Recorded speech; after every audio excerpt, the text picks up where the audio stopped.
Hello every one. ഇന്ന് നമ്മൾ raw banana നമ്മുടെ പച്ചക്കായ വെച്ചിട്ടൊരു ഫ്രൈ ആണ് ഉണ്ടാക്കാൻ പോകുന്നത്. ഇത് നല്ല ടേസ്റ്റിയാണ്. അപ്പോൾ വരൂ നോക്കാം ഇതെങ്ങനെയാണ് ഉണ്ടാക്കണേ എന്നുള്ളത്. അപ്പോൾ ഇതാ കായൻ്റെ തൊലിയൊക്കെ ചെത്തിക്കളഞ്ഞു. ഇനി ഇത് നടുവേ രണ്ടാക്കി എന്നിട്ട് ഇതുപോലെ തിൻ സ്ലൈസസ് ആയിട്ടാണ് കട്ട് ചെയ്തെടുക്കുന്നത്. അപ്പോൾ പിന്നെ നമുക്ക് നന്നായിട്ട് ഫ്രൈ ആയിട്ട് കിട്ടും. ഇനി കട്ട് ചെയ്ത ശേഷം ഇത് വെള്ളത്തിലേക്ക് ഇട്ട് വെക്കണം, ഇല്ലെങ്കിൽ അതിൻ്റെ കറ പോവില്ല. അപ്പോൾ ഇതാ കട്ട് ചെയ്ത് ഞാൻ വെള്ളത്തിലേക്ക് ഇട്ട് കൊടുക്കുകയാണ്. അപ്പോൾ എല്ലാ കായും നമുക്കിതുപോലെ അങ്ങോട്ട് കട്ട് ചെയ്തെടുക്കാം. ഇപ്പോൾ കായൊക്കെ ഇതാ കട്ട് ചെയ്തെടുത്തിട്ടുണ്ട്. ഇനി ഇതിനൊരു മിക്സ് ഉണ്ടാക്കണം.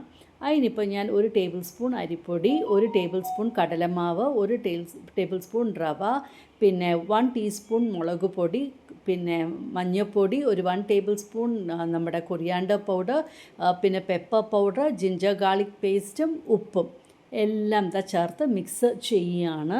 ഇതാണ് ഇതിന് നമുക്ക് ക്രിസ്പായിട്ട് കിട്ടാനുള്ള ഒരു മിക്സ്. വെള്ളം ചേർക്കാതെയാണ് മിക്സ് ചെയ്യുന്നത്.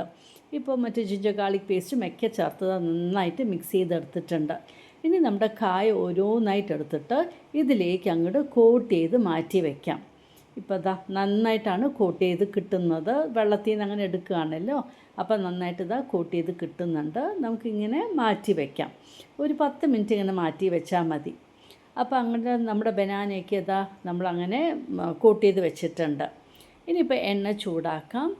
ചൂടായ എണ്ണയിൽ, വെളിച്ചെണ്ണയിലാണ് ഉണ്ടാക്കുന്നത്, അതിലേക്ക് ഇട്ട് കൊടുക്കാം. ഓരോന്നായിട്ട് ഇങ്ങനെ ഇട്ട് കൊടുക്കാം.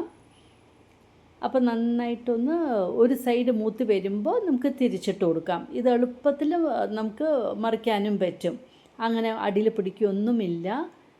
കണ്ടില്ലേ, ഈസി ആയിട്ടാണ് നമുക്കിത് തിരിച്ചിട്ട് കൊടുക്കാൻ പറ്റുന്നത്.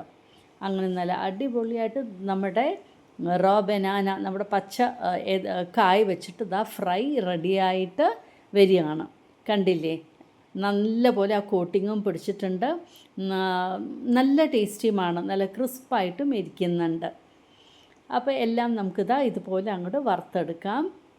അപ്പോൾ എപ്പോഴും നമ്മൾ ഉപ്പേരിയും കൂട്ടാനും ഒക്കെ വെക്കുമ്പോൾ ഒരു നേരം ഇതൊരു വ്യത്യാസമായിട്ട് നമുക്ക് ഉണ്ടാക്കാം. ഇത് വെറുതെ കഴിക്കാനും നല്ല ടേസ്റ്റാണ്. തീർച്ചയായിട്ടും ഇതുപോലെ ഒന്ന് ട്രൈ ചെയ്ത് നോക്കണം. നിങ്ങൾക്ക് ഇഷ്ടമായി കാണുമെന്ന് വിചാരിക്കുന്നു.